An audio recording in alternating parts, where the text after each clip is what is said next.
Realtro.com.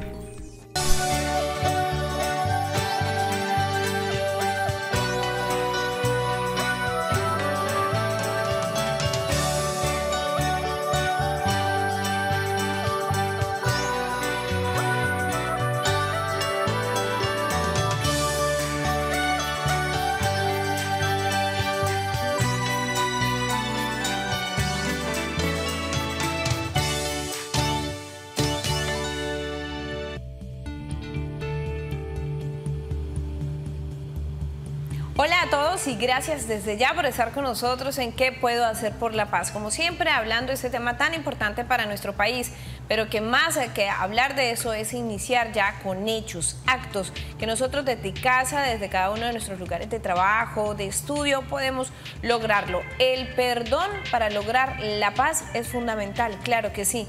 Eso es lo que han hecho muchas víctimas en nuestro país, perdonar, aunque no olvidan, sí logran perdonar para poder seguir adelante con este proceso tan importante como lo es la paz para Colombia. Saludamos hoy al doctor Jesús Ernesto Urbina, docente y director del Grupo de Investigaciones, Estudios Sociales y Pedagogía para la Paz de la Universidad Francisco de Paula de Santander. Gracias por estar con nosotros, profesor. Muy buenas tardes, me complace mucho estar acá compartiendo un tema muy cercano a todas nuestras investigaciones en la Universidad Francisco de Paula de Santander. Y Aldemar Niño, quien está con nosotros y es asesor regional para la promoción y divulgación de la Defensoría del Pueblo. Gracias por estar con nosotros. A ustedes, gracias por la invitación. Es importante hablar del perdón, ¿cierto? El perdón, ¿por qué debe existir para poder dar un paso al proceso de paz? Le pregunto a los dos, profesor. El perdón constituye, creo que a nivel, digamos, de lo académico, una categoría fundamental que debe ser abordada en un tema como la paz. Nosotros en el grupo de investigación venimos trabajando el perdón un poco desde la perspectiva del reconocimiento del otro. Y también hemos querido entender el perdón no solo en el plano, digamos, de lo ideológico, de lo religioso, sino el perdón como una mirada desde lo político. Y en ese ámbito consideramos que si no se da ese perdón en ese ámbito amplio, lo que implica el concepto, va a ser muy complicado construir cultura de paz en Colombia. Cuando los docentes hablan de paz ante los estudiantes, ¿cómo es la respuesta de los estudiantes? Yo acabo de presentar en el Congreso de Derechos Humanos de la Universidad Libre precisamente una investigación que hicimos en la UFPS sobre el tema. Y hemos titulado el trabajo algo así como los jóvenes universitarios entre el optimismo, el pesimismo y la desinformación sobre el proceso de paz, que reúne un poco el resultado de la investigación. Muestra una desinformación bastante grande, es decir, la mayoría de universitarios, de acuerdo a ese trabajo, alrededor del 70% no conocen los documentos reales de lo que se está produciendo en La Habana. Pero cuando se les pregunta, ¿usted quiere participar en la paz? Es mayoritario, es el 80-85% de que sí quieren participar. ¿Y cómo participaría? Haciendo pedagogía del proceso, enterándome de lo que es el proceso. Entonces, por eso hay una ambivalencia entre el querer construir paz y la desinformación y cierto pesimismo de que el proceso se dé. Aldemar, ustedes que están directamente implicados con las víctimas, que las conocen, cuando llegan y hablan de ellos, con ellos sobre el conflicto del que han sido víctimas en nuestro país, ¿se siente que de pronto pueden perdonar, que si hay perdón o se mantiene un resentimiento guardado?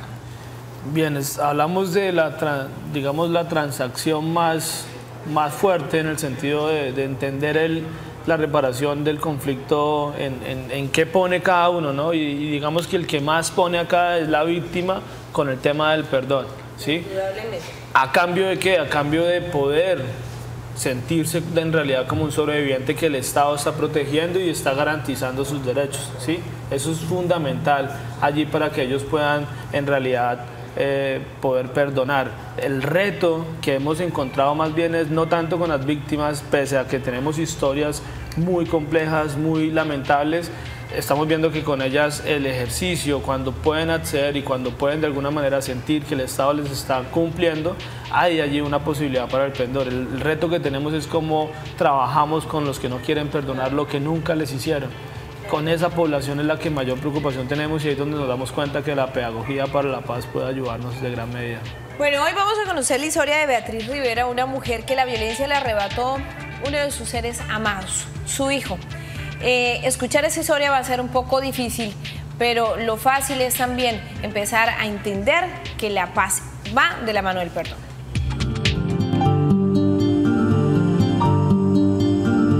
Pues mi mamá una berraca porque principio pues siempre el dolor fue duro, ella no quería saber de nada, de cuentos de eso de reparación, cuentos de eso de víctimas, ella no quería saber nada porque ella no decía que su hijo no valía 100, 200 pesos, ¿sí? Entonces, no sé de dónde le nació eso, de un momento a otro formó su asociación, eso, imagínese, en un día de descanso suyo del domingo, que uno se acuesta y a las 6 de la mañana una fila de gente timbrando, uy, puras víctimas buscando a mi mamá, entonces a ratos como que va. Pero no, muy berraco tener y pues sobresalir y tener lo que tiene en este momento, como es sus abuelitos. Ella dice que pues lo hace es por ellos, irse para Cúcuta, tal vez sin un peso, llevar recados, traer recados, bueno, en fin, eso ha sido un trabajo de ella que le apasiona y que vive metida en su cuento. ¿Sí? Con mi fortaleza y a raíz de mi situación, yo me baso para así ayudar a las demás víctimas, porque aquí en Pamplona lo que hay, las víctimas son, por lo general, las víctimas de homicidio son puros abuelitos, puras personas de la tercera edad, que en este momento todavía estamos bregando y mirando a ver cómo se hace para que los indemnicen, porque hay abuelitos que se han muerto esperando la indemnización, hay otros que están enfermos con enfermedades crónicas. Pues gracias a Dios yo estoy inscrita en una ONG, se llama Progresar, del doctor Wilfredo Carrizales. Allá en esa ONG me han capacitado mucho. Yo he asistido a una escuela de formación por la ley 1448 y por la ley de víctimas. Y ahí he aprendido mucho, he hecho muchos cursos de derechos humanos, y todo donde yo he ido, pues yo he aprendido mucho. Y a raíz, yo así enseño, también le ayudo a los abuelitos, o sea, las personas víctimas. Ahorita tengo desplazados, tengo de violencia sexual, tengo de secuestro, tengo de tortura y casi de todos los hechos victimizantes están en la asociación. Sí, yo tengo una asociación llamada Una Luz en el Camino, legalmente constituida. La asociación realizamos muchas actividades. En el año pues, nosotros tenemos la costumbre de celebrar el Día de la Madre, celebramos el Día del Niño. Cuando hay, pues en la asociación nosotros no son todos los que aportan, pero hay unos que aportamos 2.000 pesos mensual, que ahí donde con esos 2.000 pesos mensual se hacen las actividades para llamarlas cuando viene alguna entidad, cuando viene la Defensoría del Pueblo, porque yo tengo documentación en la Defensoría del Pueblo, en la Justicia y Paz, en la Unidad de Víctimas. Los funcionarios cuando necesitan hacer una reunión, ellos me llaman, que les convoque la gente, pues de ahí de esos 2.000 pesitos sale para poderlos llamar, o si hay una calamidad familiar. Nosotros también aportamos, así sea 50.000 pesitos, pero aportamos a las compañeras que tengan una calamidad familiar. También, por ejemplo, yo hago jornadas para que a los niños no les falte, por ejemplo, un uniforme, unos zapatos. Yo me fortalezco nomás y me siento como agradecida con Dios cuando veo que alguna persona, alguna de las víctimas, aunque sea con lo poco, mucho, porque eso nuestros hijos, nuestros seres queridos valían muchísimo, pero algo que hay personas tan pobres que si les llega una indemnización o les llega una ayuda humanitaria, ellos se sienten felices. Entonces para mí también eso es una satisfacción, ver que alguna persona pues logra algo de los derechos que tenemos. ¿Cómo nace la decisión de que una persona como Beatriz Rivera pierda a su hijo por error, porque la violencia se lo arrebata por error, decide ayudar a los demás? ¿En dónde radica eso, profesor? ¿Qué cree usted? A mí me parece que hay unas instancias en el perdón, ¿no? Hay una instancia que el perdón, digamos, que tiene que ver con la indiferencia, y es cuando yo me quiero olvidar de ese suceso violento que afectó a mí o a mi Pero familia. olvidar es difícil, ¿no? Eso no se Complicado, pero entonces, digamos, le apostamos a la indiferencia del tema y podríamos hablar también de un perdón ambiguo, que es el perdón en la cual yo te perdono, pero si me das papaya, yo miro a ver cómo Claro. más adelante te encuentro. Como me saco la espinita. Y la otra yo creo que es el que apunta lo que acabamos de ver, es decir, el perdón como una posibilidad de construcción, el perdón como posibilidad de transformación, es decir, yo no me puedo quedar todos los días echándole sal y limón a la herida, sino voy a construir para que esta historia no se repita más en la historia violenta de este país. Yo creo que esa es una apuesta que hace la invitada hoy al programa. Seguiremos hablando de perdón en cuestión de instante porque nos vamos a una pausa comercial. Perdón es lo que necesitamos nosotros en ese momento en nuestro país para seguir con el proceso de la paz. Ya regresamos.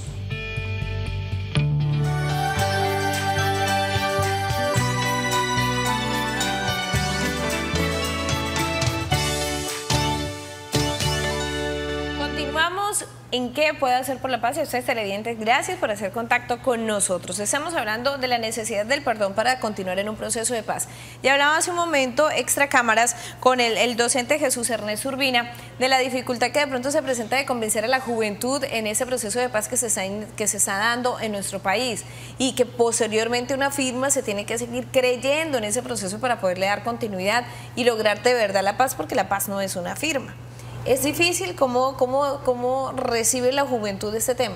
Sí, digamos que el trabajo descriptivo que hicimos en la universidad y que estamos haciendo ahorita en otras universidades muestra claramente que el mayor problema es la desinformación y el segundo problema es la mentira. Cómo la mentira ha sido mucho más poderosa que realmente lo que se está construyendo para este nuevo país.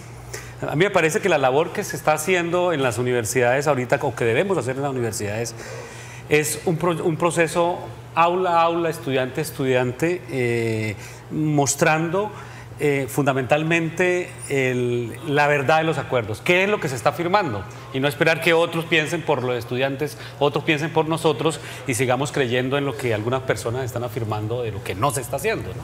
Alemar, ¿qué piensas tú de eso? El papel que juega la juventud dentro de un proceso de paz, pero también del perdón. De pronto los jóvenes de hoy en día simplemente escuchan, más no han vivido en muchos, en su gran mayoría no ha vivido de pronto el conflicto armado como tal, sino son las historias que conocen y de pronto dicen, no, yo no perdonaría, ¿cómo manejar esa situación? Colombia se debe un proceso de gran envergadura con respecto a lo que tiene que ver con el tema de juventud. Mire el proceso de juventud en la época de los 90 lo que llevó a que se hiciera el ejercicio de constitución del 91, nace de un proceso de jóvenes. Pasan los años y digamos los que no están de acuerdo con esto se dan cuenta de que es esa parte la que hay que dejar de frenar por la energía que trae los ejercicios de juventud, pese a que el Estado tiene unas políticas públicas de juventud claras para que esas posibilidades de participación se den.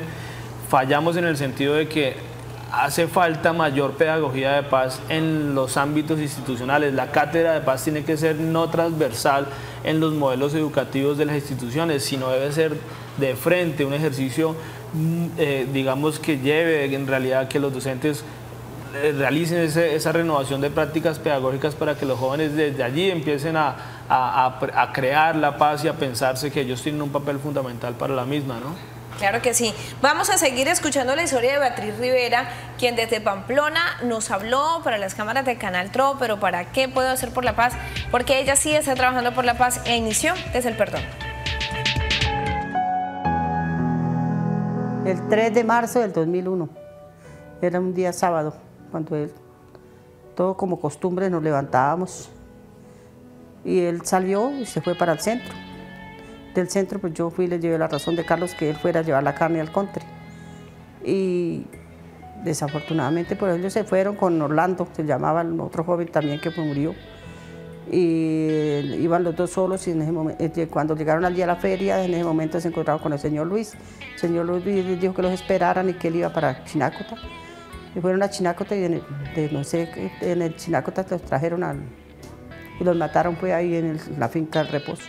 Como Dios es tan grande, yo no me di cuenta porque yo los vi. Yo iba para Cúcuta en el bus de la universidad y en el momento que nosotros bajábamos estaba ya haciendo el levantamiento, la policía estaba ahí, que hacía como 20 minutos que los habían matado. y nosotros pasamos, pero yo gracias a Dios no lo conocí porque no sé en ese momento qué hubiera pasado. Pasamos y más de un poquito abajo iba yo con una cuñada y con el esposo. Entonces ya Marlene me dice, Beatriz, era el carro de Luis. Al señor le decían Luis mentiras. Yo le dije, ay, yo no me quedé mirando, fue el pelado, el muchacho que estaba botado en el piso y no me fijé en el carro. Ya entonces yo le pregunté a Fernando, que era el chofer, y le dije, Fernando, ese era el carro de su tío, y me dice que no, pero él sí los había conocido. Llegando a Cúcuta, donde mis papás, yo llegué enferma porque de ahí para abajo a mí me cogió como, no sé, yo pensaba en la mamá de ese joven y no pensaba que era yo. Yo pensaba, y Marlene solamente, yo es que le decía a Marlene que pobrecita la mamá, que yo recé mucho de para abajo, recé como unos 10 rosarios, pensando en la mamá, pero la mamá era yo. Ya se llama una concuñada llamada Juana Francisca, y ella le dijo a mi mamá que me pasara, entonces ella ya me dijo que me viniera porque estaba pasando algo grave. Entonces en el momento yo no pensé más, y en el momento yo le pregunté, le dije, pero ese no era Luisito el que estaba arriba botado, y me dijo que no. Me decía que no, pero que me viniera rápido, que me viniera y que ellos me pagaban aquí un taxi. En la fiscalía ya me dijeron que era lo que quería. Yo le dije, al doctor Ramón, le dije, doctor, yo necesito que me hagan el favor y me dejen hablar con el iguano, que me diga por qué o quién me mandó matar a mi hijo. Eso es lo que yo quiero, yo no quiero más nada, yo quiero saber es eso para yo descansar.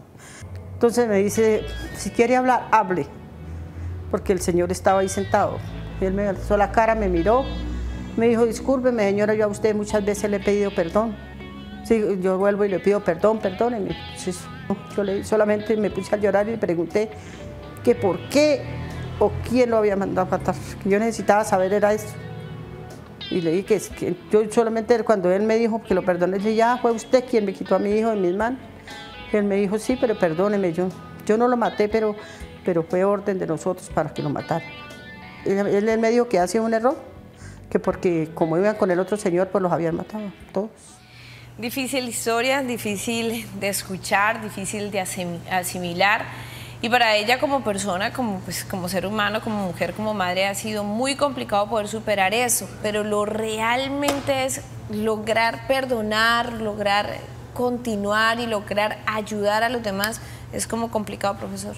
Sí, es muy complicado, pero creo que Beatriz es el ejemplo de que los hechos de paz son reales. Así como existen hechos violentos que se visualizan todos los días y que son muy visibles, hay unos hechos de paz que ignoramos. Beatriz es un hecho de paz concreto y creo que ella está mostrando el drama del colombiano en este momento. Es decir, le apostamos a la posibilidad de resolver nuestras diferencias de manera pacífica o le apostamos al suicidio colectivo, porque quien le apuesta a la guerra definitivamente lo que le está diciendo al país es el suicidio colectivo, y yo creo que los colombianos somos muy creativos y muy inteligentes como para creer que la única manera de resolver nuestras diferencias es a través de un suicidio colectivo, que es la guerra. Claro que sí. Aldemar, usted es joven y trabaja con jóvenes y está vinculado con toda una tarea en función de buscar un proceso de paz directo y sobre todo en la juventud. ¿Usted cree que va a ser fácil para la juventud asimilar la violencia que se ha vivido en Colombia y tantas víctimas que ha dejado la violencia? Soy un convencido de que la pedagogía de paz puede ayudarnos en gran medida para esa situación. Además, también convencido de que es un buen momento, también teniendo en cuenta, por ejemplo, el acuerdo de La Habana, toda la renovación que vamos a poder tener los colombianos, la oportunidad que vamos a poder tener para renovar también liderazgos, la iniciativa que debemos tener a nivel institucional para que los nuevos líderes de víctimas incluso empiecen también a pensar en la posibilidad de una renovación, no solamente de activismo, sino también de discurso a favor de ellos mismos, y allí la juventud tiene un papel fundamental, pero la tarea es que las instituciones deben empezar a trabajar este ejercicio de educar y de generar a través de ellos, de sus dinámicas, posibilidades de una construcción de un nuevo país, ¿no? Se dice que perdonar es muy difícil, que para perdonar hay que olvidar. Lo cierto es que olvidar no lo vamos a lograr nunca, pero sí hay que perdonar para poder dar proceso, a este inicio de diálogos, a este trabajo que viene realizando el Estado colombiano para buscar que el conflicto armado termine en nuestro país. Nos vamos a una pausa comercial y ya regresamos.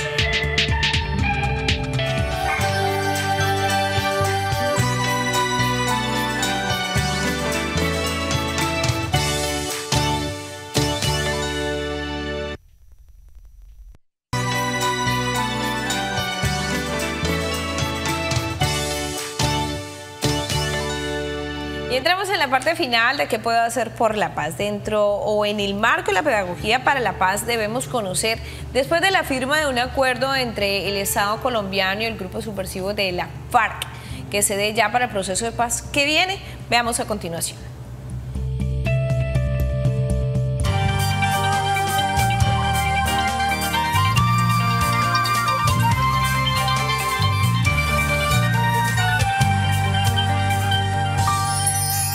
Una de las preocupaciones más grandes que se ha tenido es que después del fin del conflicto, las grandes personalidades del mundo que han estado en otros conflictos como el de Bosnia, Chechenia, Nicaragua, Honduras, ha sido el post-conflicto. Por lo tanto, el primer año es el más importante para cualquier acuerdo de paz, porque lo que se busca es que lo que se firma y lo pactado se pueda llegar a cumplirse en ese primer lapso de tiempo. De no ser así, lo que podría venir es una desconfianza frente al proceso firmado y que las partes vuelvan a agredirse en lo largo del tiempo.